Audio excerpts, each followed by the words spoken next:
Galera, beleza?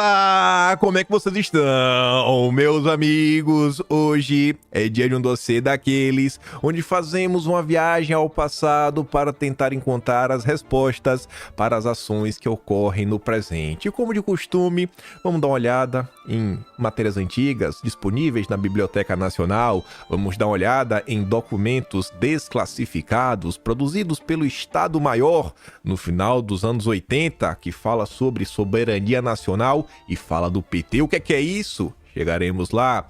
Enfim, dividi o vídeo em 6 partes. Quero começar falando de algumas coisinhas que aconteceram ontem e aí a gente já senta o pé no dossiê de hoje, onde eu quero mostrar para vocês como algumas ideias surgem na sociedade brasileira e quem as traz para essa discussão.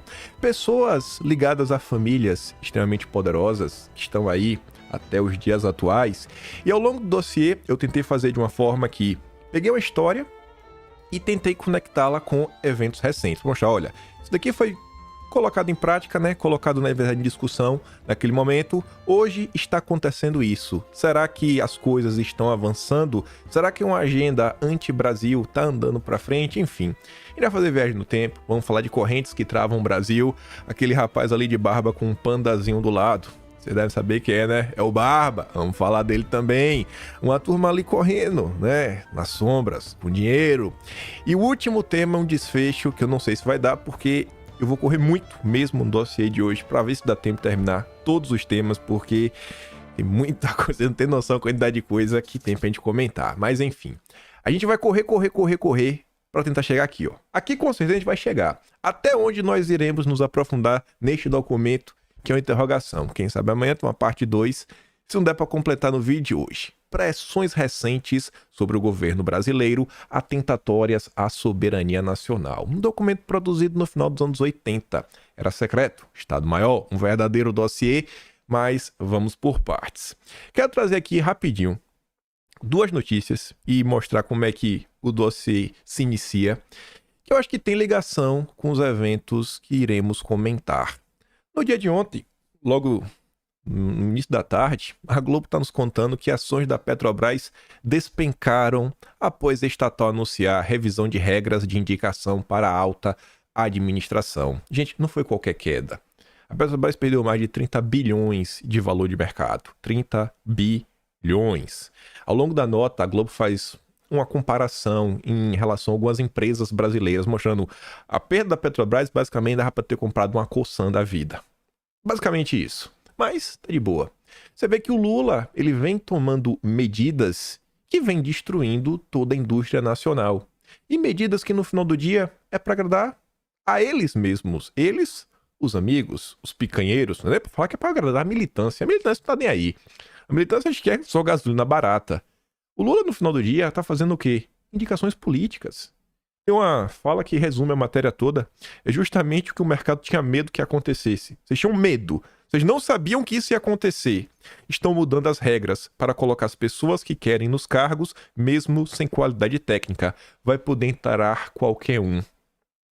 Tinha alguém no Brasil que não sabia que isso iria acontecer caso o PT voltasse? Aí, outra notícia. Enquanto a indústria nacional vem perdendo valor, vem tendo indicações sem um compromisso técnico, que podem gerar mais problemas futuros, bancos devem lucrar mais no terceiro trimestre. Quem nunca deve ter visto aquela notícia clássica? Os bancos na era Lula lucraram assim horrores. Quem não lembra, né? E agora a gente vem vendo o mesmo cenário. Comentamos no vídeo ontem sobre o Trabuco, presidente do conselho lá do Bradesco, membro do conselhão do Lula. Uma nota do Metrópolis mostrava que o Lula, inclusive, segundo a turma do Metrópolis, o Guilherme Amado, o Eduardo Giroto, o Lula iria se consultar com o Trabuco antes de confirmar o ministro da Fazenda, no caso o Haddad. E a gente vai vendo o cenário que vem se desenhando no Brasil. Só que, será que essas coisas são aleatórias? Ou será que já era tudo assim meio que pré-programado para acontecer e algo que talvez esteja além das motivações do petismo? E para responder sobre isso, li uma thread ontem. Eu já ia trazer essa thread, mas ia ser uma parte a mais do vídeo de hoje. Ia trazer algumas notícias do que aconteceu ontem. Ontem foi um dia bem movimentado, algumas coisas ligadas à segurança pública. Só que o Amazônia Azul colocou uma pequena frase. Eu falei, putz, pra que eu fui ler isso daí? É uma thread da Erika, a gente vai comentar sobre ela, uma thread muito interessante, onde ela fala sobre algumas coisas no Brasil, traz alguns personagens, o nome de uma família muito poderosa. E aí o Amazônia Azul deu RT também na thread, só que ele trouxe uma informação que eu não tinha me atentado. A Erika, ela trouxe o link para você ter acesso à CPI do Amazonas, uma CPI que aconteceu no final da década de 80, em 89. Só que aí você às vezes fica, né? Fala, putz, vou abrir um relatório de CPI, às vezes tem 200, 300 mil páginas para ler. Tipo, enfim, né? Muita coisa. Olha aquele relatório da CPI do dia 8, 1.300 páginas. Eu não vou ler isso daí. Só que o Amazônia Azul do RT falou o seguinte: coloquei o arquivo no Telegram do relatório da CPI da Amazônia de 89. São 39 páginas. Eu falei, pô, 300 páginas não dá pra ler, mas 39 dá. E eu fui ler. E aí fui lendo, fui lembrando de alguns eventos, fui lembrando de algumas coisas. Falei, rapaz, vai ter que virar dossiê, né? E a gente vai comentar sobre isso agora. E vamos começar. Já pisando no acelerador. A Erika fez uma thread muito interessante, que ela faz um resumo do que ela vai falar aqui já no início. Thomas Lovejoy, vamos falar dele. WWF, vamos falar dela, ONG muito famosa. Pagamento da dívida externa brasileira em troca de áreas de conservação ambiental, sistema ONU, créditos de carbono e a internacionalização da Amazônia. Como todos esses temas se interconectam. A thread dela é muito maior, tem muito mais elementos do que eu trouxe em vídeo, mas eu quis trazer de uma forma que a gente consiga conectar com eventos recentes. E ela já chega com essa imagem. Estava lendo o relatório da CPI da Amazônia, portanto, botou 90, de 89, portanto, anterior a Rio 92. O relator foi o Jarbas Passarinho. Ele denunciava manobras internacionais voltadas à desmoralização do Brasil. Nossa, isso vai fazer muito sentido no final do vídeo. Apontando como pária internacional destruidor da Amazônia e, por conseguinte, de toda a humanidade, quando me deparei com um trecho perturbador. Samuel Benchimol propõe a moratória ecológica. Já ouviram esse sobrenome alguma vez? Benchimol? Vamos chegar lá. Ou seja, fazer, segundo a CPI, países desenvolvidos pagar $100 por tonelada de carbono emitida e, com esses recursos, comprar a dívida externa do terceiro mundo, que à época ultrapassava $1 trilhão. Uai! Pagar por carbono e usar isso para comprar dívida externa, isso daí tá parecendo duas coisas muito interessantes. Tipo, emissão de dívida pública verde, que eu acho que o governo vem fazendo algo similar, e você pagar por carbono emitido é um mercado de carbono. Não é possível que seja isso. Samuel Benchimol propõe a moratória ecológica, consiste em fazer os países industrializados, responsáveis pela emissão de 5 bilhões de toneladas ano de carbono na atmosfera, a fazer um pagamento de $100 por tonelada de gás carbônico emitido para a atmosfera e, com esses recursos, comprar a dívida externa do terceiro mundo, que já ultrapassa $1 trilhão americanos. A ideia é engenhosa, mas lembra a fábula dos ratos, que se reuniram para concluir que, ao fim de serem alertados a tempo, devia o gato, que os perseguia, ter um gonzo no pescoço. Só que nenhum deles foi capaz de pôr o gonzo no pescoço do gato.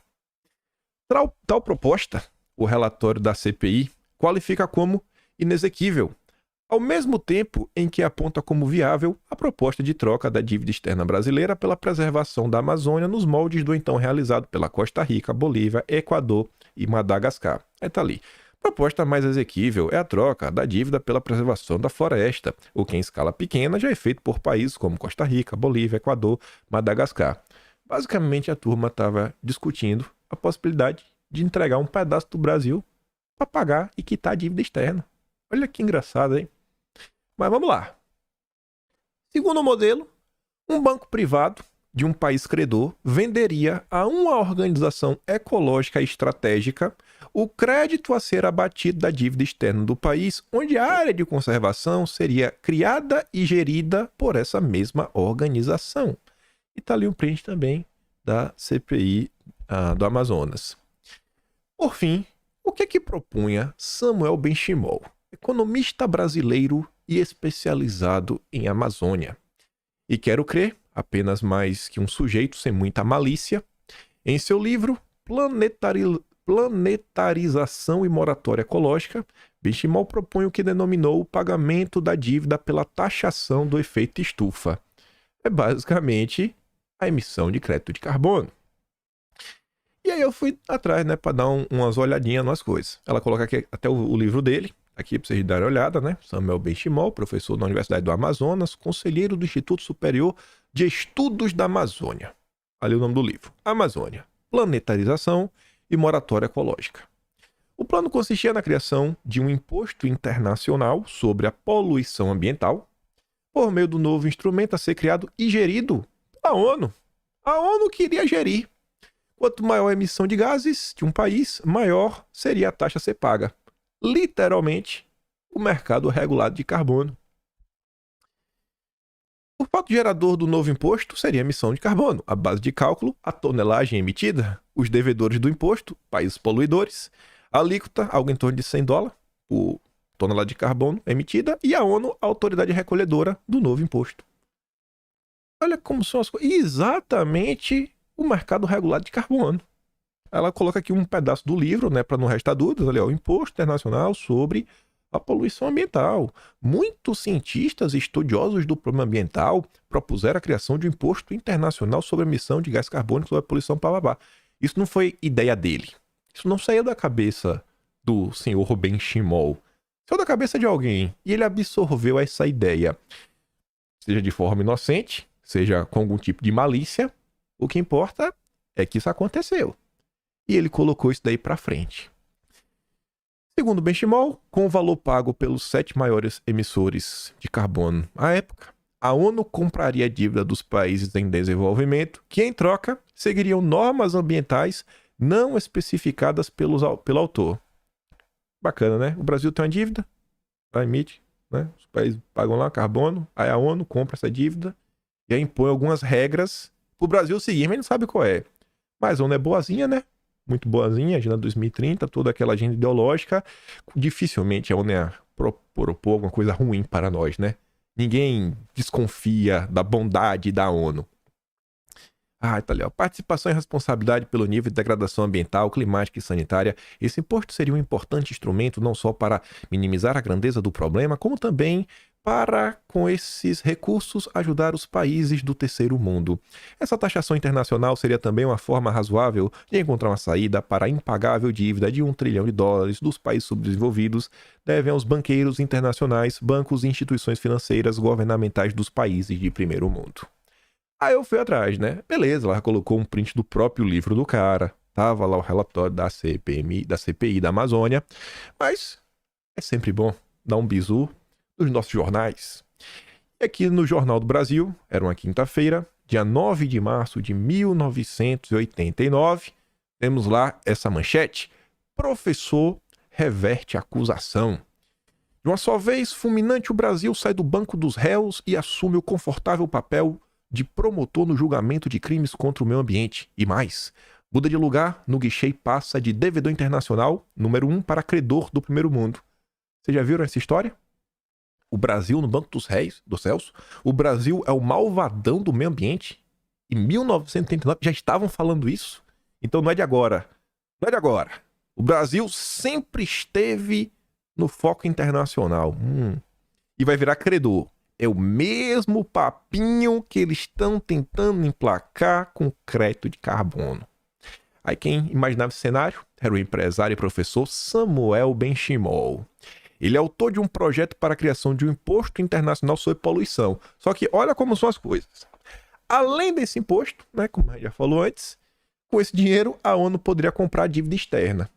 É o crédito de carbono com dívida externa, ao mesmo tempo, juntos. Benchimol desenvolveu sua tese a partir de dados sobre emissões divulgados pela revista Time. Será que esses dados são precisos? Não sei.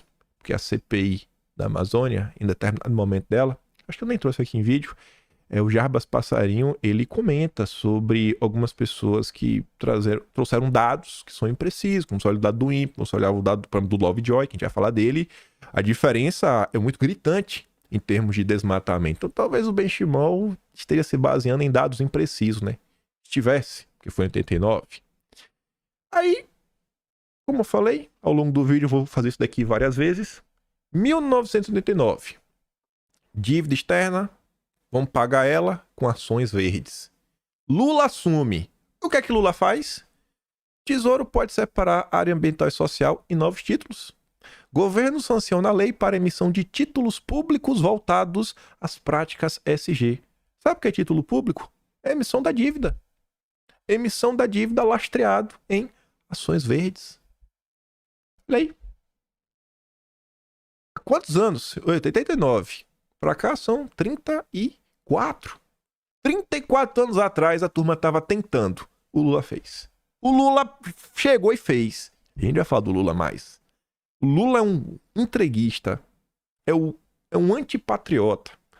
Não é de hoje. Não é de hoje. Temos algumas matérias falando do Lula. Ele falando dele mesmo. Arcabouço para emissão de títulos verde aprovado e passa por uma instituição independente. Isso aqui foi de julho. Notícias antigas. Estava só buscando lá nos materiais dos Atlas. Wall Street e Faria Lima articulam participação na emissão externa de títulos verdes do Tesouro. 34 anos tentando sabotar o Brasil e o governo Lula entregou de mão beijada. Parabéns, Lula. Parabéns, Haddad. Sem vocês, jamais os donos do mundo conseguiriam, controlar o Brasil.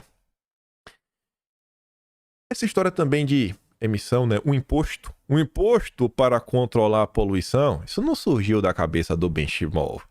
Ele falava, alguns cientistas já estavam propondo aquilo. A primeira pessoa que propôs foi o Lovejoy, que a gente vai falar dele daqui a pouco. Ele propôs em 84. Aí veio o Samuel, em 89 já importou essas ideias ruins pro Brasil. E aí, recentemente, a gente trouxe em vídeo nosso rapazinho aqui, o Jorginho Soros. Teve no Roda Viva, na época não era Vera Magalhães, 2007. E a primeira coisa que o Jorginho Soros falava era o seguinte: bem, creio que eu fui atraído por isso sim, porque contribui sim para controlar o aquecimento global, mas se baseia em um cálculo de investimento, no investimento de filantropia. Espera aí que eu vou dar um pause. Não era esse print. Pronto. É esse daqui. Botei o print errado. Só vi a imagem do Soros para que era aquele. Primeira fala do Soros no Roda Viva em 2007. Tem de haver um preço definido para as emissões de carbono, porque é preciso submeter ao aquecimento global ao controle. Esse preço, o imposto, deve tornar o etanol mais eficaz do que é hoje. O etanol é competitivo até certo ponto por causa da dedução desse imposto. Então, no futuro, o etanol deve se tornar mais atraente. Estava lá, porque o Soros tinha investido no etanol brasileiro. Então, são ideias que todas as pessoas que não gostam do Brasil defendem. E os nossos senadores, recentemente, já aprovaram, o relatório da Leira, o pai de lei que ela relatou, o mercado de carbono no Brasil. Aí lembrar também, pauta verde lira, deve incluir biodiesel, crédito de carbono, isso aconteceu esse ano. O Congresso tem compromisso com a criação de mercado de carbono no Brasil ainda em 2023, diz o Pacheco. Mercado de carbono daria 5% ao PIB, diz o Alckmin. O Samuel Benchimol também achava isso. O Soros também acha muito importante. Você já acha que esse tipo de medida vai ajudar o Brasil em alguma coisa? Será que isso realmente vai conseguir ser implementado? Ou é tudo balela? Banco do Brasil vai permitir compra de imóveis rurais em leilão com créditos de carbono. Isso aqui também já aconteceu esse ano, 29 de maio de 2023. Só notícias recentes. Aí eu continuei pesquisando um pouco mais sobre esse Samuel Benchimol. E para você ver, além dessa história de um imposto do carbono e também da questão da dívida externa, resolveu o problema da dívida externa. Olha as soluções que algumas pessoas têm para nos ofertar. Jornal do Comércio, do Amazonas, 31 de agosto de 1979. 44 anos atrás. O professor Samuel Benchimol, a realizar sua conferência no Fórum de Debates sobre Ecologia da Amazônia, toca em 2 pontos básicos merecedores de análise. Primeiro, declara que é mais importante no momento a preservação do pescado da Amazônia do que da floresta. Segundo, propõe como alternativa a venda da serra do Araripe para pagar a dívida externa do Brasil. Em vez da mesma, você paga com a madeira das nossas florestas. Vamos vender uma serra. Pega aquela serra ali e vende. Vende pra... Eu não sei pra quem, Mas vende. Vende o pedaço do Brasil. Entrega aí, tá resolvido. Soluções simples para os problemas complexos. Mas, vamos dar um bizu, Quem é essa mente tão inteligente? Como pensa um cara tão inteligente que, além de propor, ser um vanguardista do crédito de carbono e propor a venda de um pedaço do Brasil, como pensa o Samuel Benchimol?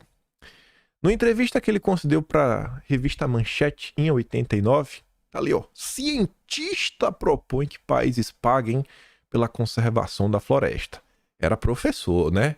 Aí você vê que o que a imprensa faz hoje de chamar especialista, isso, né? Usar o termo cientista não é nada novo. É uma prática que a imprensa faz há anos, mas há anos. Samuel Benchimol, a moratória ecológica. Ao longo da entrevista, fazendo várias perguntas, onde ele explica, né, o seu projeto. E no final de tudo, a última pergunta da entrevista era essa aqui. E o que é necessário para a formulação de tal programa? O que é necessário, Samuel Benchimol, para o Brasil ter crédito de carbono? Um comprometimento total da sociedade, que além da classe política, participem dos debates, comunidade científica e a universitária, as classes empresariais, trabalhadoras e a sociedade civil. Porém, volto a repetir, qualquer política ambiental ou moratória ecológica não pode excluir o desenvolvimento econômico harmonizado. Neste particular, ninguém melhor do que Karl Marx soube interpretar a dialética desse processo ao escrever no seu Manuscrito Econômico e Filosófico de 1848, que era preciso naturalizar o homem e humanizar a natureza. Citar Karl Marx não é muito bacana, né? Pelo menos eu não acho. Eu não acho que é o melhor dos caminhos. Não acho que o Samuel Benchimol era um marxista. Só acho que ele era um hipócrita. Eu acho que ele é o típico inocente, né? Muito pragmatismo e sensatez. E eu digo isso porque eu fui lendo assim algumas coisas, ele não me parecia ser um cara assim da extrema esquerda, etc. E eu ficar assim, eu acho que ele só era um entreguista. E um cara talvez...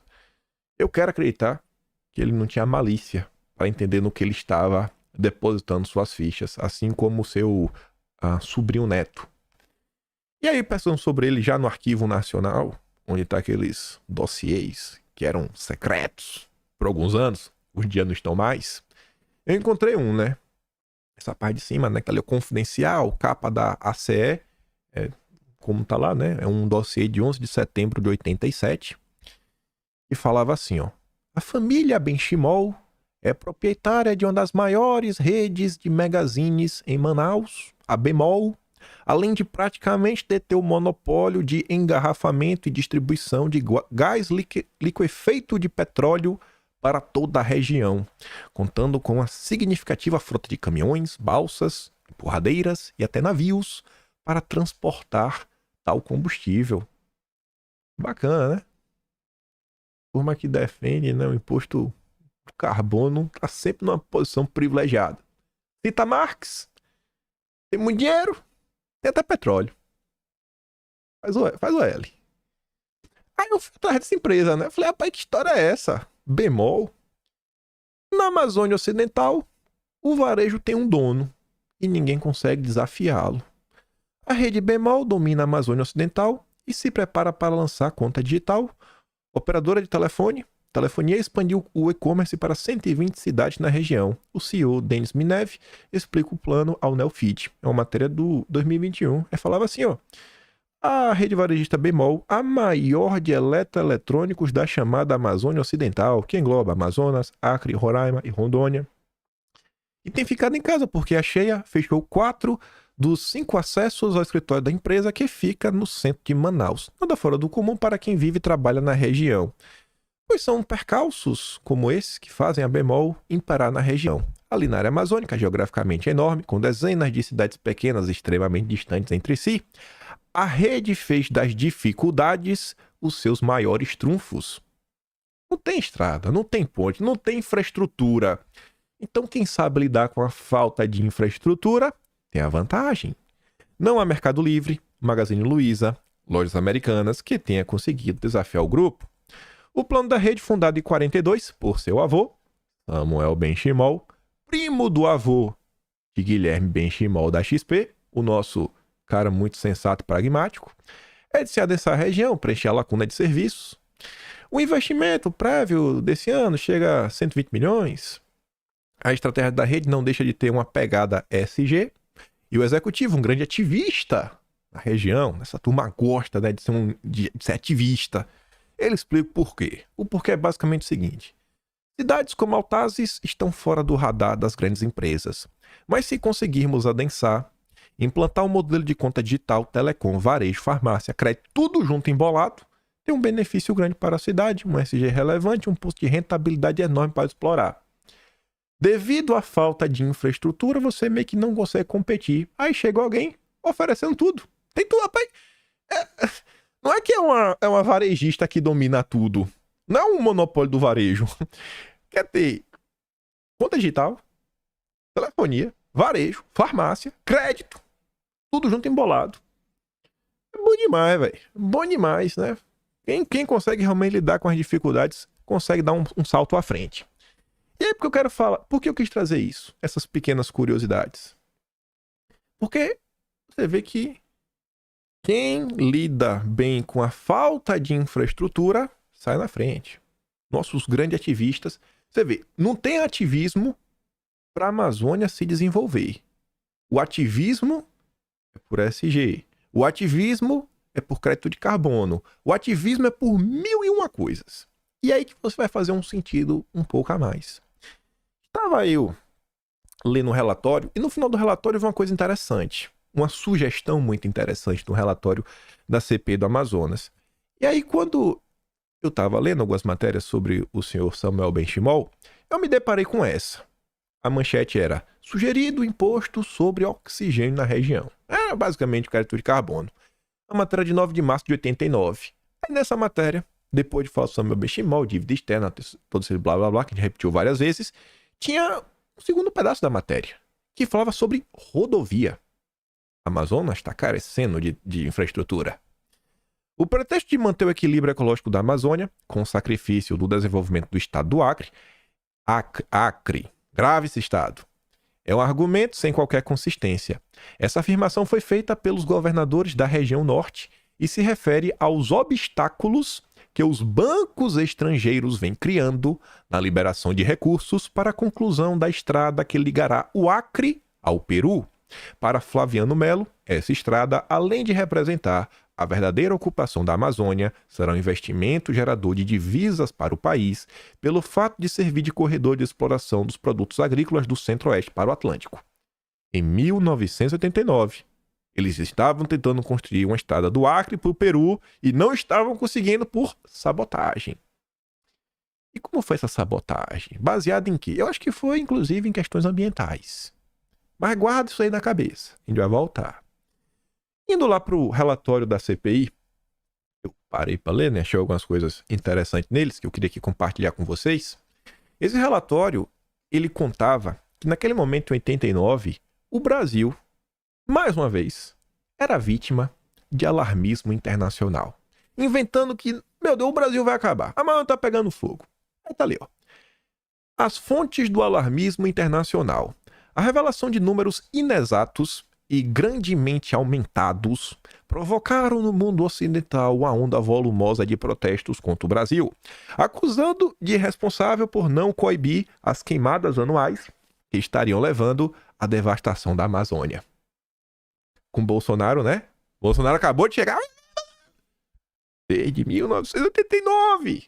Mas como o brasileiro não conhece a sua história, acaba comprando as mentiras da Rede Globo.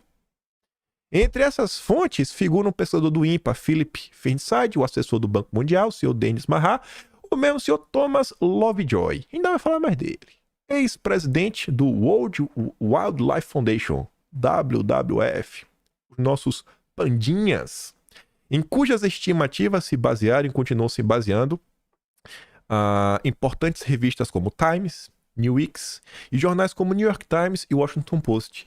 O Samuel Benchimol, quando ele trouxe o projeto crédito carbono, ele se baseou na Times, a turma aqui, né, WWF, essa turma, os alarmistas, com dados inexatos. Interessante. O mesmo erro comentou o Sr. Thomas Lovejoy. Em artigo publicado na Folha de São Paulo, já citado, comete uma espantosa leviandade a escrever. Até que ponto a Amazônia brasileira já foi afetada? Mais uma vez, não existem números precisos, mas a maioria dos cientistas que estudam o assunto creem que cerca de 15 a 20% da floresta já foi desmatada. Para uma autoridade internacional das mais importantes entre os ambientalistas, essa colocação estarrece, assim feita sem comprovação, sem sequer a citação das fontes. A maioria dos cientistas disse. É o que ele disse. Confia nos cientistas. Quais? Não sei. O Átila. Foi o avô do Átila Tamarindo. As consequências imediatas têm sido a campanha internacional que tanto atinge negativamente a imagem do Brasil. A mesma coisa. Mas pária só virou na época Bolsonaro. Porque o brasileiro não conhece a sua história. Uma série de editoriais do The New York Times com afirmações como: um apocalipse ambiental está varrendo a floresta tropical, o mundo quer o Brasil, quer que o Brasil pare de destruir a floresta amazônica. Editorial do Houston Post tem as datas afirmando que as florestas tropicais são pulmão da terra e que o Brasil está violentando a floresta. Aí vai falando várias coisas, né, tudo mais. As ONGs, como o grupo do 100, que entregou uma carta dirigida ao presidente do Brasil através da Embaixada Brasileira no México, em que está escrito ser pueril e desonesto e invocar soberania nacional para justificar a destruição da floresta. O Brasil falou: irmão, não vai meter no Brasil não, tira teu nariz daqui que a floresta é minha. Epa, pare de inventar essa história de soberania nacional, isso não existe. Propõe ainda que um tribunal internacional julgue o governo brasileiro pelos crimes de etnocídio e ecocídio. Eu vou ter que dar uma pausa, porque eu esqueci de botar um slide. Aí você vê, né? A turma queria um tribunal internacional julgar o governo brasileiro pelos crimes de ecocídio. Aí entramos em... Isso aqui foi em 89. 34 anos depois, os aliados do Lula propõem um projeto ecocídio. Um grupo de ONGs e o pessoal do Boulos, juntos, né, com parceiros internacionais, eles pedem que o Tribunal Penal Internacional inclua crimes ambientais em seus julgamentos. Lula tá fazendo tudo o que eles queriam. Lula e seus aliados. Olha aí. A gente olha o passado e olha o presente. E vê como eles estão avançando com a agenda. Eles não desistem. O brasileiro que não conhece a sua história é feito de trouxa todos os dias. Mas vamos voltar. Tem que acelerar. A histeria que foi tomada no mundo por aí, né? Congressistas norte-americanos discutem um projeto que visa impedir financiamento ao Brasil. Ambientalistas franceses pedem que seu país pressione o Clube de Paris a negar empréstimo do Banco Mundial, do Banco Americano, sofrem pressões para impor condições de caráter ecológico para aprovação de novos créditos. Só vai ter crédito se seguir a cartilha. Eu já vi isso no Brasil, a gente vai chegar lá. Aí ainda tá lá, né? O Parlamento Europeu adotou a resolução sobre a preservação da floresta amazônica, pedindo que a CE suspenda sua ajuda ao projeto Carajás e prega a interferência junto ao Banco Mundial, ao FMI e ao PNUMA para proteger a floresta tropical. Finalmente, outras interferências são solicitadas no Plano Mundial, ao qual o Brasil é apontado como irresponsável. Esse é o clima apavorante, não se limita nas magazines, né? Estende-se também porque o presidente da França, o senhor François Mitterrand, defende o princípio de que o Brasil precisa aceitar que sua soberania sobre a Amazônia deve ser relativa. Ao que faz eco o presidente da União Soviética, o Gorbachev, que afirmou quanto à proteção do meio ambiente em seu relatório ao Soviético Supremo em 88, abre aspas, há uma tendência geral para os estados delegarem parte de seus direitos aos organismos internacionais competentes, os quais, agindo em nome deles, decretam normas racionais de aproveitamento dos recursos naturais. Olha, que bacana, né? E você vê que o Lula, ao longo do ano, ele falou mais de 9 vezes que, pelo menos no que diz respeito ao clima, né? Não dá para ficar indo na COP. Toda COP decide uma coisa e depois tem que vir para os congressos nacionais e aprovar. Porque não dá. Então, nesse caminho, a gente tem que abrir um pouquinho a mão da soberania nacional. Mas, para quem não esqueceu, a gente começou esse tema falando dos gloriosos benchimóis, mostrando como eles conseguiram vencer a falta de infraestrutura, e a empresa se tornou líder. E eu falei isso no aleatório, a gente falou daquela matéria de 88 que falava da BR, a BR do Acre pro Peru, que não saía desde 89. O governador estava puto da vida, era importante o desenvolvimento nacional. E no relatório final da CPI tinha as conclusões e recomendações depois desses relatos. Olha as recomendações. As hidrelétricas não devem repetir o erro grave de Balbina. Se executado todo o plano da Eletronorte até o ano 2000, haverá uma instalação de milhões de quilowatts com inundação de apenas 5% da floresta amazônica. Eu acho que a questão do Eletronorte não passa só pelas hidrelétricas, como também o Leão do Tucuruí, que a turma barrou, né, por também questões ambientais. E no relatório do Jarbas Passarinho, estava lá, a pavimentação da BR-364 e sua conexão com a malha rodoviária peruana é uma necessidade econômica e geopolítica, que era para conectar, inclusive, o Centro-Oeste, que ela sai do Centro-Oeste, ela sai de São Paulo. Mas a gente vai chegar lá, né? A gente vai chegar lá, vamos chegar lá. Vamos vir para os dias atuais. 18 de junho de 2023. Você quer saber como está a BR-364? Você quer saber como está a ligação do Acre ao Peru? Justiça suspende construção de estrada entre Cruzeiro do Sul e Pucallpa, que se passaria por dentro da Serra do Divisor. Você não sabe, Pucallpa fica no Peru e Cruzeiro do Sul fica no Acre. E até hoje não saiu do papel, que eles não deixam. Eles não deixam! A Justiça também proibiu o IBAMA de promover o licenciamento do trecho da PR-364, que já se encontra sob sua análise. Ai, meu Deus, ninguém mais tentou. Você viu que em 89 a turma já estava tentando tirar a BR do papel. Aqui foi de anteontem. Esse dia 20, né? Tem 4 dias. CPI representará no Ministério Público Federal contra o CMBio. A audiência demanda obras na BR-364. Desde 1989 não sai do papel. Na sexta, dia 20, deputados estaduais e representantes da sociedade civil do Acre defenderam a expansão de estrada no estado para promover o desenvolvimento. A reunião foi convocada pelo requerimento do senador Márcio Bittar, relator da CPI, para ouvir sobre supostas interferências de organizações não governamentais na obra da BR-364. Segundo Bittar, há décadas, as obras em rodovias no estado estão embargadas por ações de órgãos governamentais de preservação ambiental de ONGs do Ministério Público Federal com interesses contrários ao da população. 2020. Para você entender um dos grandes pontos, eu vou adiantar uma das nossas conclusões no vídeo de hoje. Gente, o Brasil tem políticos horríveis, tem uma classe política desgraçada no Brasil. Mas eu chego na conclusão, gente, que muitas das coisas que o Brasil não avança não é só a corrupção, não. Existe uma bola de ferro no pé do Brasil que forças transnacionais não querem deixar o Brasil sair do lugar. Não é possível isso. É o tempo todo. Quanto mais pesquisa, mais se encontra dedo dos mais diversos países. Não é assim, não é um país. Não é um agente, não. É diverso. Eu não consigo pensar em um aliado. É só maldade. Olha essa nota do The Guardian. Olha a manchete. É como se não tivéssemos aprendido nada. Alarme sobre projeto rodoviário na Amazônia. Estavam alerta. Meu Deus. Essa rodovia é muito malvada. Muito malvada. Ativistas brasileiros manifestaram alarme sobre o plano do governo. Qual governo? 2020? Governo Bolsonaro. De demolir uma autoestrada de 150 km através de um canto biodiverso da Amazônia ao longo da fronteira com o Peru. A estrada planejada é a extensão da BR-364. Uma rodovia de 2.700 milhas que liga São Paulo ao Acre. Olha a rota de escoamento da nossa produção. Você já pensou como é que faz para a empresa de São Paulo mandar uma mercadoria para o Peru? Você já pensou? Ou para o Pacífico? A saída para o Pacífico? Não tem. Quer dizer, pode ter, né? Várias, mas aqui a gente teria uma.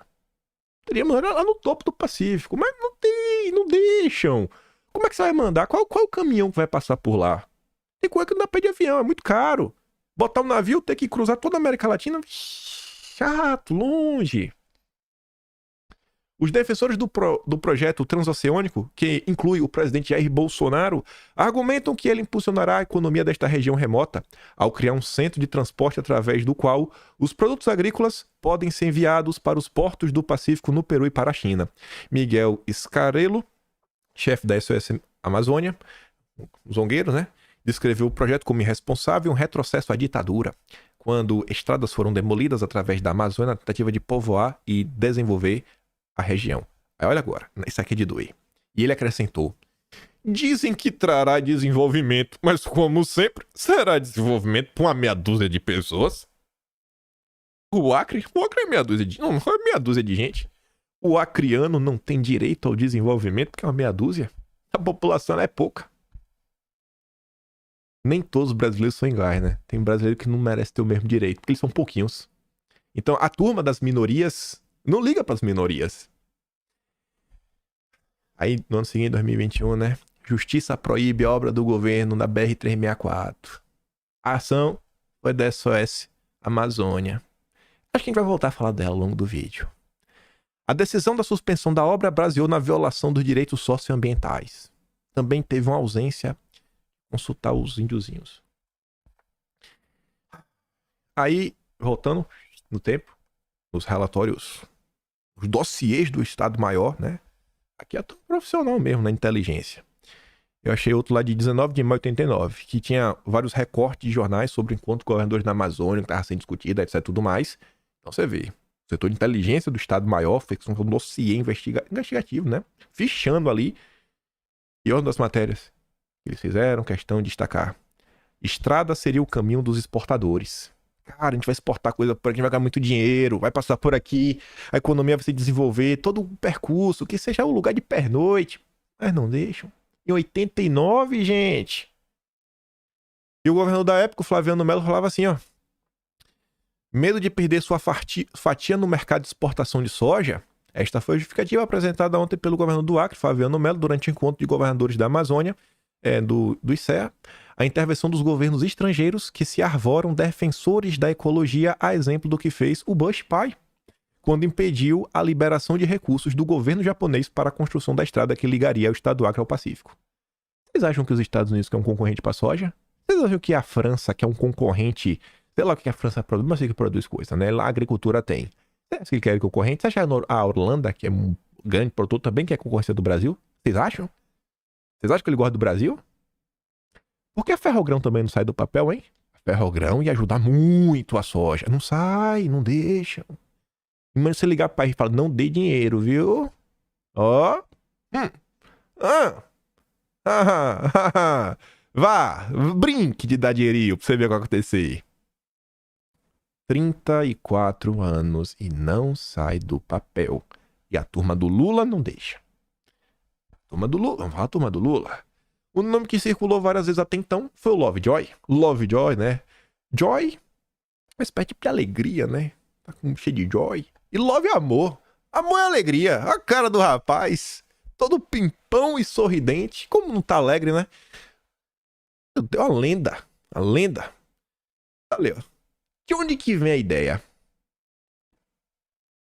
De vender um pedaço do país, né? Trocar dívida por um pedaço de salvação do planeta Terra, da mãe Gaia. Saiu da cabeça desse rapaz. A Erika fala assim, ó. A ideia surge pela primeira vez em 1984. Em artigo de opinião assinado pelo Lovejoy, então diretor da WWF nos Estados Unidos e seu futuro vice-presidente internacional entre 85 e 87. Lovejoy foi conselheiro do Reagan, do Bush, do Clinton e também do Instituto Smithsonian, além de conselheiro-chefe do Banco Mundial para a Biodiversidade. O mesmo Banco Mundial que a gente já falou dele, ia falar de novo, que criou o programa para o Brasil. 24 de março de 89. Americanos vêm observar o meio ambiente. Vem uma comitiva de senadores na época, o Al Gore estava nessa daí, e quem chefiava essa delegação foi o Lovejoy. Aí eu pergunto para vocês, o que é que eles têm que fazer aqui no Brasil? O que é que essa turma tinha que fazer no Brasil para dar pitaca? Ai, vocês não estão cuidando direitinho do meio ambiente, ui. E no Brasil 89, tinha muitas coisas acontecendo. O Brasil estava tentando se desenvolver em outra área, uma área energética, e não é petróleo. Não era petróleo, não era a margem equatorial. A gente vai chegar lá, vamos correr. Aí eu fui procurar umas besteirinhas sobre o Lovejoy. Ei, ele foi um conselheiro do Banco, né, Internacional, do Banco Mundial. Na revista Ciência e Cultura, de 10 de outubro de 1983, acho que é 10 de outubro, se não é de outubro de 83. Tava assim, ó, Vida Silvestre.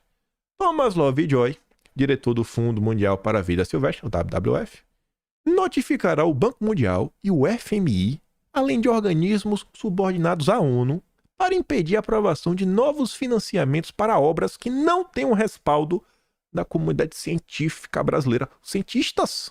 Só se os cientistas deixarem que vai ter obra no Brasil. E desde então no Brasil basicamente não tem obra, né? Porque os cientistas todos são contra.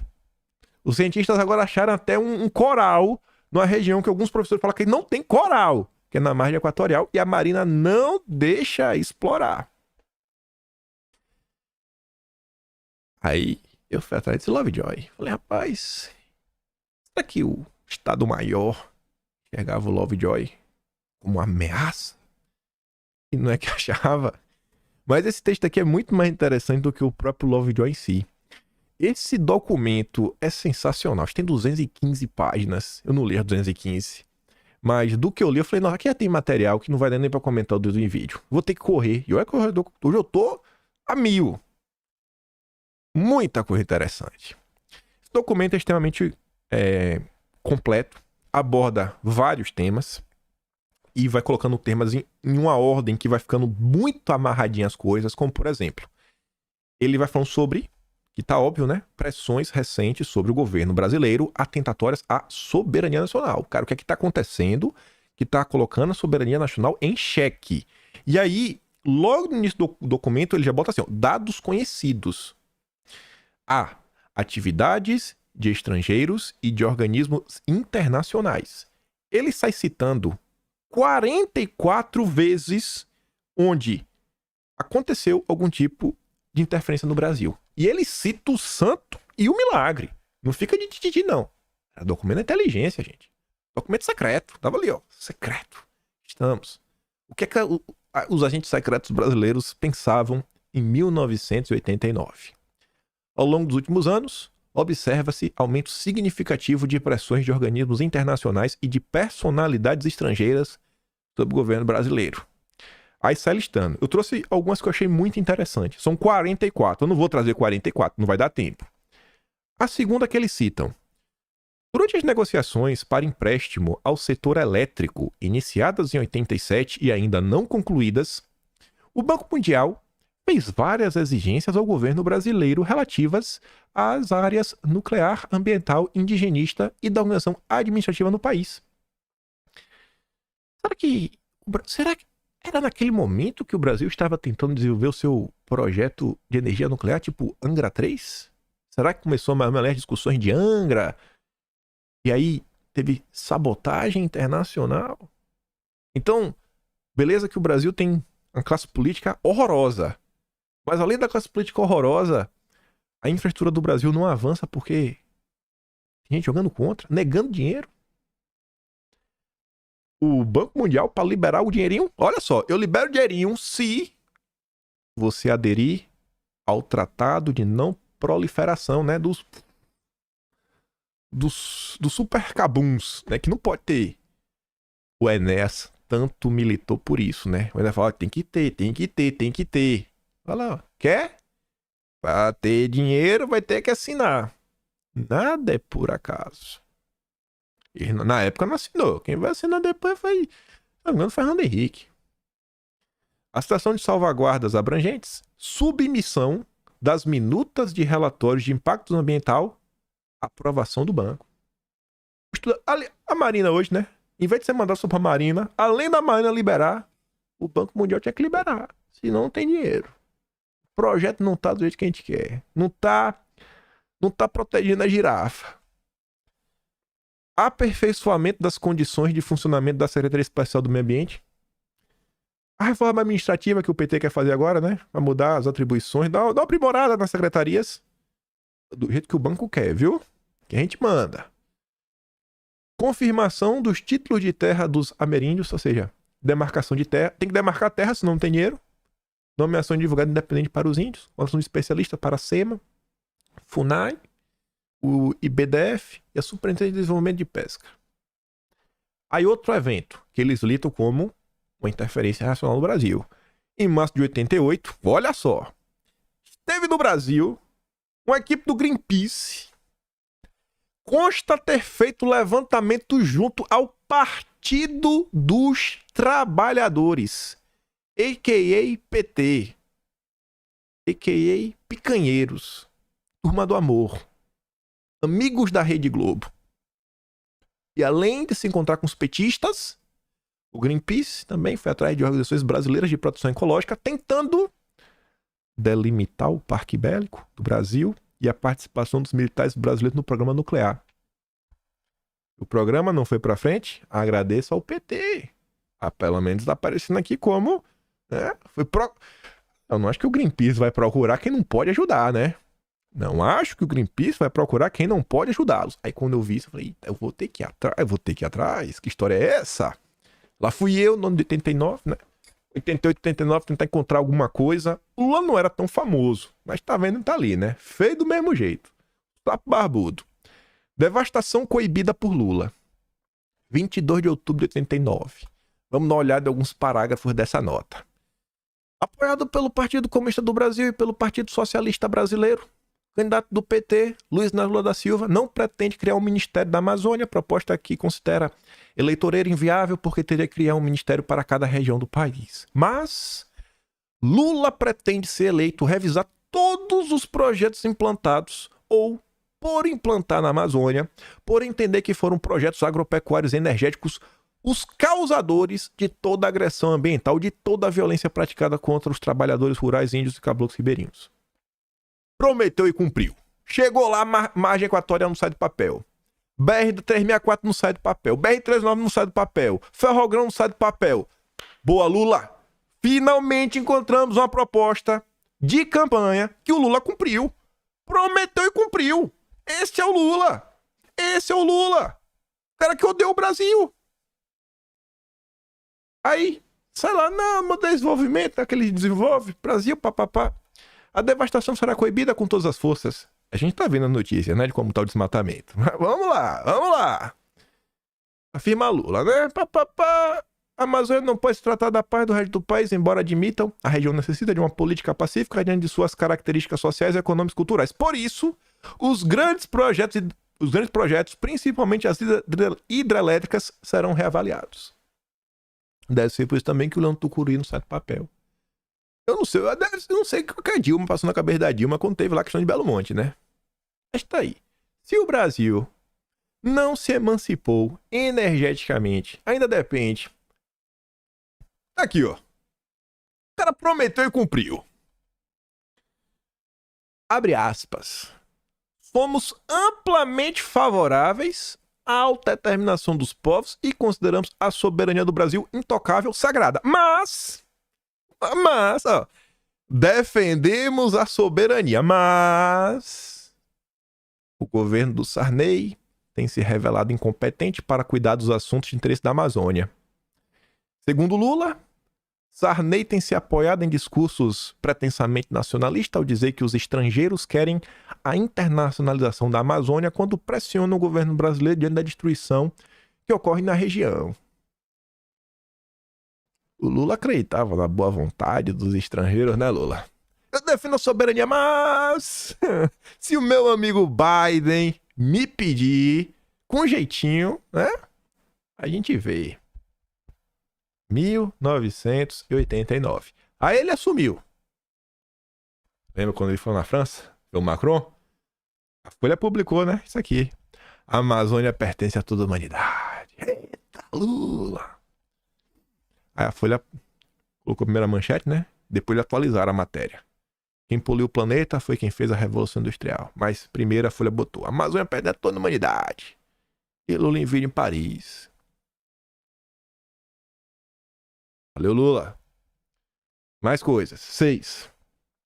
Em março de 88. Grava aquela parte que o Lula fala que... Ele fala isso aqui, ó.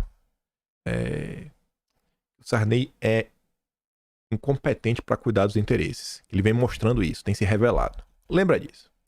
Em 88, visitou o Brasil o norte-americano Richard Kennedy na qualidade de embaixador tirante dos Estados Unidos e assessor especial do secretário do Estado para assuntos de política de não proliferação e energia nuclear.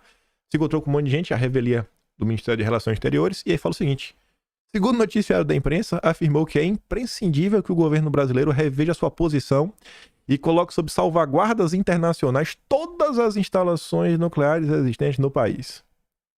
Por que o Brasil não tem tecnologia? Por que será?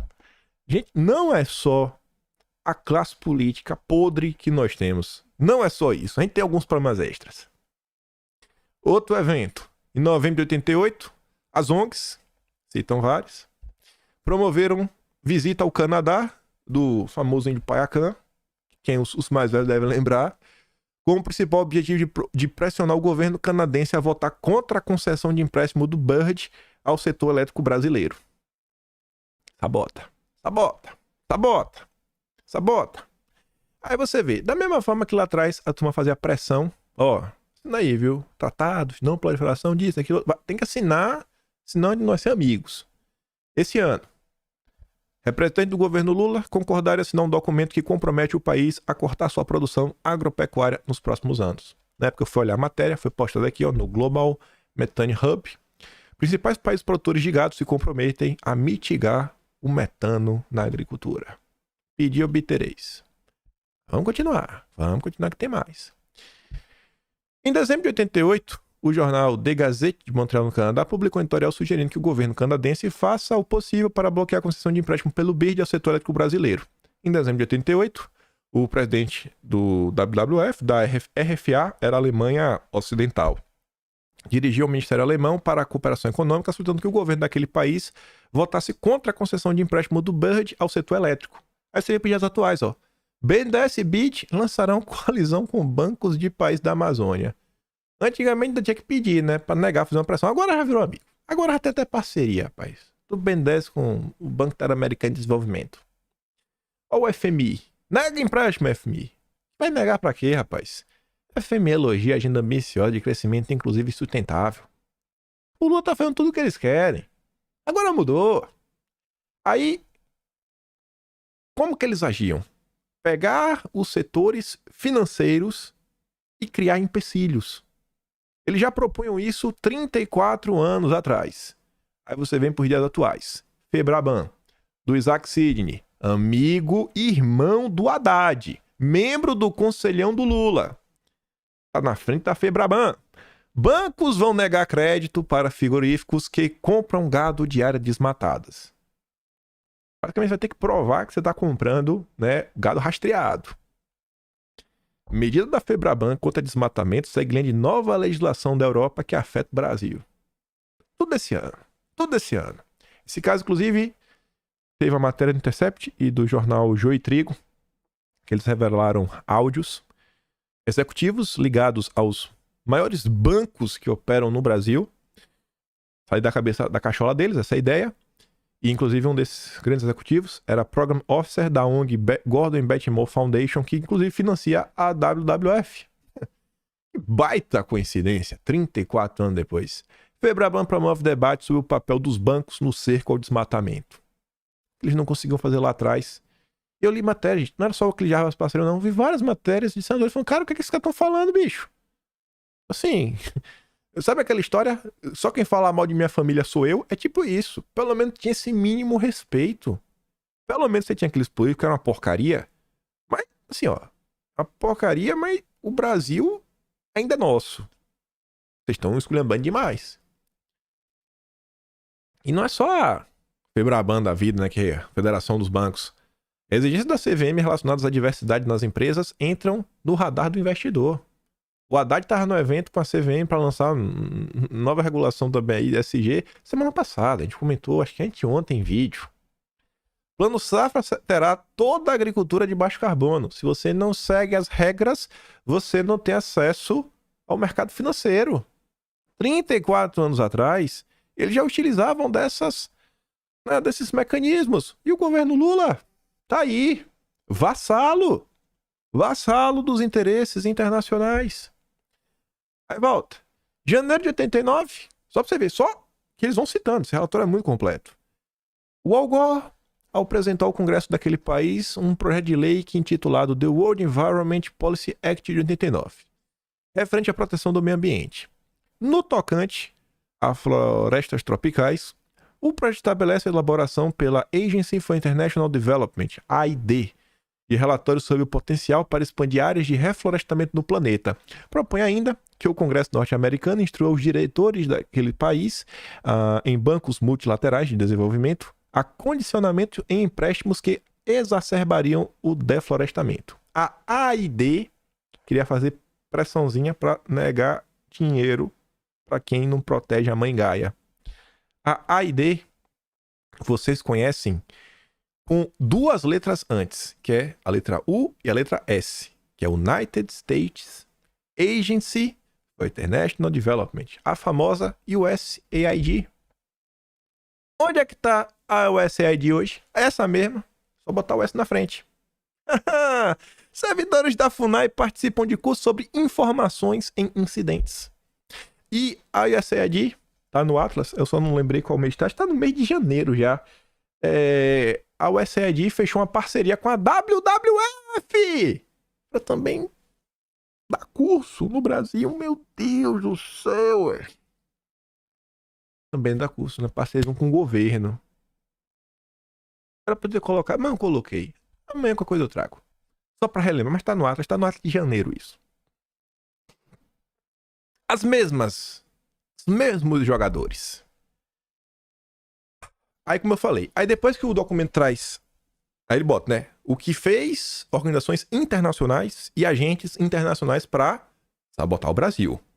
Depois o documento vai para a atuação de entidades nacionais e também de brasileiros vinculados a pressões externas, ou seja, os vassalos. Em outubro de 88, teve na FGV, né, um evento, né, reunião de desenvolvimento sustentável, que surge no relatório da Gro-Harlem Brundtland. Eu acabei descobrindo no meio desse dossiê, mas ia ficar muito, muito longo, que em 85 a Gro-Harlem estava aqui no Brasil. Estava na Amazônia, inclusive, em 85, com um grande gama também de brasileiros. O nome que estava lá, mas eu fiquei na dúvida se era a pessoa que eu achava que era, então não quis trazer. Mas enfim, foi a Gro-Harlem Brundtland que criou, né, o termo desenvolvimento sustentável no relatório de 87, a gente falou isso na época do Clube de Roma. A teoria é calcada no relatório da Comissão Mundial sobre o Meio Ambiente, né, no livro Nosso Futuro Comum, ambos editados pela ONU. Em síntese, visa condicionar o desenvolvimento tecnológico em países chamados Terceiro Mundo a exigências de ordem ambientalista, estando explicitamente embutido nestas exigências o princípio da não proliferação. Regras. Ou você segue a regra, ou você não vai poder se desenvolver. É o que o Lula está fazendo hoje em dia. Aí depois fala as origens geográficas das pressões externas. E como eu falei, não é assim esse país, não é aquele país. Gente, era de todo canto. O relatório está citando. Eu trouxe aqui a maior parte lá do coisa, que foi as mais impactantes, mas ali, ó. América do Norte, Estados Unidos, Canadá, a gente falou dos dois. Na Europa, Alemanha, que era a RFA, que a gente também falou, Itália, França, Holanda, Áustria. Além de serem países de economia altamente industrializada e poluente, dominam grande parte do comércio mundial. Os atos dessas pressões têm lugar não apenas nos territórios daqueles países, mas também são executados por nacionais desses países no território brasileiro. E anda, tem trânsito livre. Aí você vê, ó, trânsito livre desses países. Brasil pode ser uma potência ecológica, diz o nosso amigo Klaus, do Fórum Econômico. Indígenas têm um papel central para o Brasil. Quem diz isso? A von der Leyen, a Úrsula, que comanda a União Europeia lá de Bruxelas. Veio aqui se encontrar com Lula. Olha aqui, rapaz, Holanda, até hoje. Olha lá, ó, nossa rainha, a majestade, a rainha máxima, estava aqui com a Haddad para falar sobre finanças inclusivas sustentáveis. Possíveis objetivos ou interesses dos grupos de pressão. Por que essa turma faz pressão no Brasil? O que será que eles querem? Aí o Estado-Maior falava primeiro, declarar a Amazônia patrimônio da humanidade. Bom, o Lula já declarou. O Lula venceu. O Lula entregou o que eles queriam. Recentemente, o objetivo internacional da Amazônia vem sendo vinculado à questão da dívida externa brasileira, que era lá que estava falando, que falou no início do vídeo. Por outro lado, parece ser conveniente para aqueles países evitar a ascensão do Brasil aos seus atuais níveis de desenvolvimento, porque isso implicaria na presença de um novo competidor e na perda do mercado brasileiro. Se o Brasil se desenvolve, gente, além do Brasil ficar rico e virar o competidor, esses países vão perder um mercado de 220 milhões de brasileiros. É muita gente que mora no Brasil, pessoal. A Suíça, hoje, tem mais ou menos 8 milhões. A Austrália hoje tem mais ou menos 25 milhões. No Brasil, ainda que o lucro seja pequeno, o mercado é gigantesco. Eles não querem que o Brasil se desenvolva. Tem-se registro do propósito de congelar os recursos naturais da Amazônia também, né? Para servir como uma reserva estratégica para o futuro. Mas o principal ponto é que ali, em 89 estava claro. Eles não querem que o Brasil seja competitivo. Que o brasileiro tem dinheiro. Até porque ele tem dinheiro e é competitivo, o Brasil vai comprar do próprio Brasil. Só pode lá fora. Brasil não. Fatores que tornam o Brasil vulnerável a pressões externas. Onde é que eu botei o... é depois desse, que tá o PT. Que torna o Brasil vulnerável a pressões externas. Por que a gente apanha lá de fora? Trouxe 6 itens que eu acho que são os mais críticos. Primeiro, dívida externa. Como surgiu a dívida externa brasileira? Quando o Brasil se tornou independente, pegou 2 milhões de libras com os Rothschild. Oh, meu Deus do céu. Item 2. Os principais parceiros comerciais são os principais credores do Brasil. Olha a importância do que o governo Bolsonaro fez. Então, você pega o agro, poder comercializar com mais de 200 países. Quanto mais gente o Brasil tem, né, para poder comercializar, menos dependente o Brasil fica das regiões. Crescente falta de confiança na estrutura governamental de segurança, gerando o sentimento de que o governo é incapaz de solucionar os problemas que se acumulam nesta área. Talvez segurança pública também tenha um dedinho de alguém, né? Para criar confusão, o brasileiro perder a fé na política. Isso vem acontecendo, né? O que o Lula falava em 89? Quem tá botando fé? Não sei o que. Nossa classe política é uma porcaria. Mas talvez, além de ser uma porcaria, tem dedinho, né? Pra piorar as coisas se o brasileiro não ter fé. A morosidade do processo judiciário, que contribui para a certeza de impunidade. A gente sofre com isso até hoje. A deficiente coordenação entre os inúmeros órgãos da administração federal, que leva a comportamentos e discursos diferentes de diversas autoridades sobre o mesmo tema. Quantas e quantas vezes, né, a gente vê sabotagem da turma que está na máquina, ocupação de espaço pela turma da esquerda. O 10. A deficiente atividade governamental de comunicação social, que impede levar, com êxito e oportunidade, as realizações do governo à opinião pública nacional e internacional. O caso Bolsonaro é o melhor de todos, né? O que a Rede Globo fez, meu Deus do céu, é literalmente um ataque à soberania nacional do primeiro ao último dia. E continua fazendo. A Globo não serve aos interesses da nação. A Globo não gosta do Brasil. Não gosta. Não gosta de jeito nenhum. Aí, item I, depois de falar a turma lá de fora, envolvimento de entidades e de personalidades brasileiras com os grupos de pressão. Aí ele citava ali quem jogava contra. Coloquei alguns que eu achei interessante, né? Grifei. Carlos Mink. Quem foi Carlos Mink? Alguém sabe? Espero que saibam, né? Ex-ministro do Meio Ambiente de Lula. Fernando Gabeira. Tá até hoje na Globo News, né? Comentarista. Ailton Krenak. Foi o último indicado agora para a Academia Brasileira de Letras. A CNBB, né? Vamos todos. A CIMI também, meu Deus. Além do PV, que é o Partido da Marina, o PT. O PT já era visto como quem jogava contra o desenvolvimento nacional. Aí você vê, entrando, saindo, continua do mesmo jeito. Jornais do Brasil hoje. Pega essa aqui, aí foi do 2022. Folha de São Paulo estreia Planeta em Transe, o projeto que amplia a cobertura de mudanças climáticas. A série com apoio da Open Society Foundations. Apoio do Soros. A nossa classe política é uma porcaria. Mas não é só isso, gente. As coisas no Brasil são sempre mais complexas do que parecem. Eu tenho 1h08, mas vou ter que concluir esse finalzinho. E aí, no final de tudo, eles faziam... Aqui é rápido. 2 slides. Acho que trouxe 7 itens, não foi? 7 itens. Eles falavam das consequências para o Brasil das pressões recebidas. E é um problema que a gente até hoje não aprendeu a lidar. Lá é o seguinte. As crescentes e recentes pressões que o país vem recebendo refletem-se tanto no campo interno como no campo externo e geram consequências em todas as expressões do poder nacional. Cumpre destacar as seguintes. Primeiro, deterioração da imagem externa do Brasil, que está sendo visto como irresponsável na preservação do meio ambiente, a Amazônia em particular, como inseguro e violento, como está hoje em dia, como pouco capaz para solucionar seus próprios problemas e ainda como proliferante no campo nuclear na exportação de produtos bélicos. Não pode, é preocupante, hein? 2. Desgaste da imagem externa e interna do governo federal, que aparece aos olhos da opinião pública como pouco competente para administrar o país, para coordenar sua própria estrutura. E o que a gente vem vendo no Brasil nos últimos anos, né? Inclusive o enfraquecimento do poder executivo. Isso não é aleatório. Olha a ajuda, né, que o Biden deu para garantir a vitória da democracia em 2022 e outras forças transnacionais que jogaram contra Bolsonaro. 3. Estrangulamento econômico, consequência do não recebimento ou atraso de recursos externos. Esta consequência de se manter o mesmo quadro geral é especialmente preocupante no setor energético, indispensável ao desenvolvimento global do país. Sem energia não tem indústria.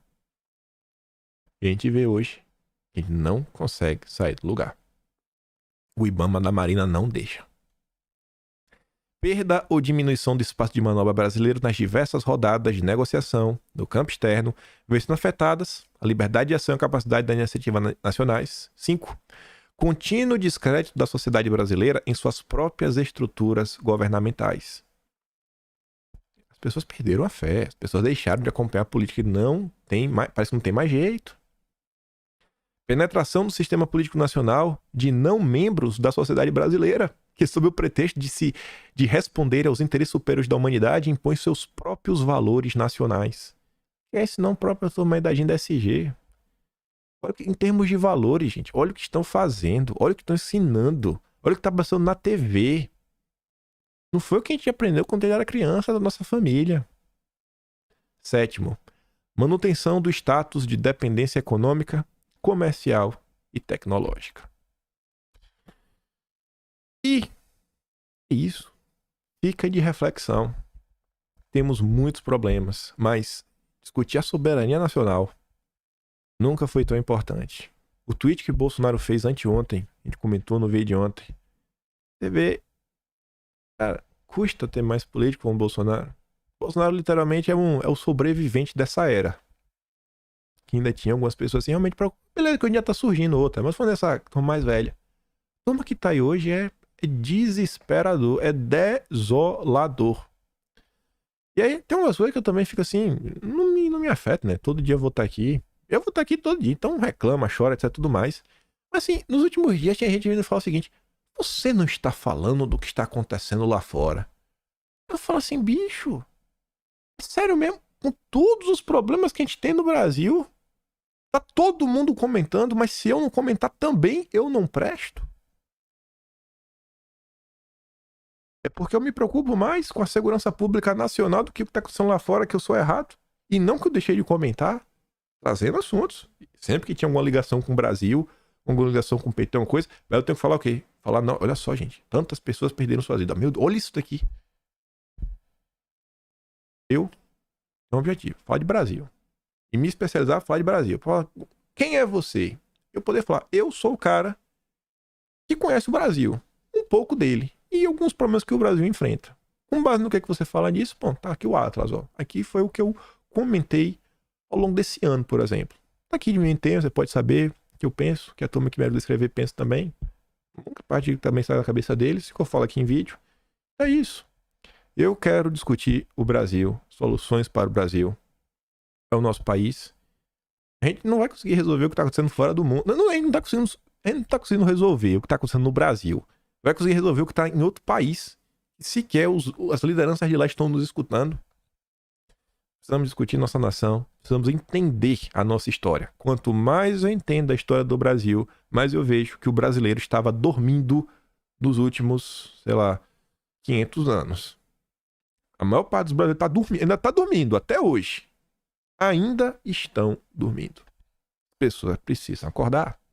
Mas precisa de verdade. Se quer ver uma oportunidade de futuro, porque o Brasil tem tudo. O Brasil tem literalmente qualquer coisa que ele precisar. Tem terra, tem capacidade energética, tem de onde tirar essa energia, tem mineral. Só que tem uma corrente. Que seja a turma do Lula, que seja interesses mesquins internacionais, tem correntes que estão travando o nosso desenvolvimento. Se gosta do meu trabalho, passar no meu canal, tem um botão de valeu, tem um inscrição, tem um Atlas Brasileiro, kimpa.com.br, tudo isso vai acabar sendo registrado lá. e compartilha esse vídeo, né? Porque deu um baita trabalho fazer esse vídeo. Tá aqui, 1h15. E é o que eu falei, acelerado hoje, né? E é isso. Amanhã estamos de volta. Volta que eu vou estar aqui. E grande beijo, abraço, tamo juntos. Valeu, meus amigos. Fui!